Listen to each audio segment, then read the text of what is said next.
Լույս արևելքում միսիոներական միությունը ներկայացնում է Չարլզ Սպերջեն։ Մենք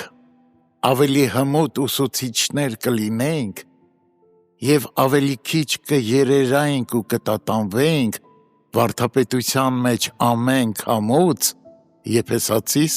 4:14, եթե ձգտեինք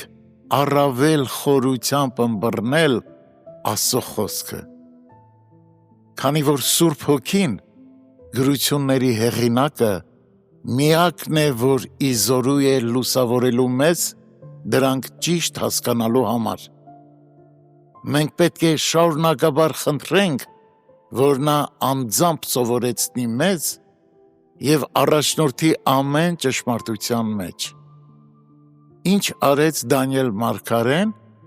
երբ պետք է մեկներ Նաբուգոդոնոսորի երազը։ Նա իր անձը տվեց ջերմեռանդ աղոթքի, որպեսզի Աստված հայտներ տեսիլքը, Դանիել 2:16-23։ Հովհաննես առաքյալը Պատմոսի իր տեսիլքում 7 կնիքով կնքված մի գիրք տեսավ,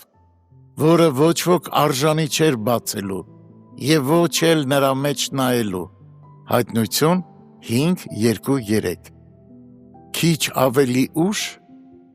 գիրքը բացվեց Հուդայի ցեղի առյուծի կողմից, որը հաղթել էր, որ բացեր այն։ Սակայն նախ գրված է. «Եվ ես շատ լաց էի լինում», Հայտնություն 5:4։ Հովհաննեսի արցունքները, որ նրա աղոթքի անուշահոտությունն էին, դարձան այն սուրբ բանալիները, որոնց միջոցով նա տեսավ, թե ինչպես է բացվում կնքված գիրքը։ Այնպես որ եթե քո կամ ուրիշների օգտի համար դու ցանկանում ես լցվել նրա կամքի գիտությունով, ամեն իմաստությունով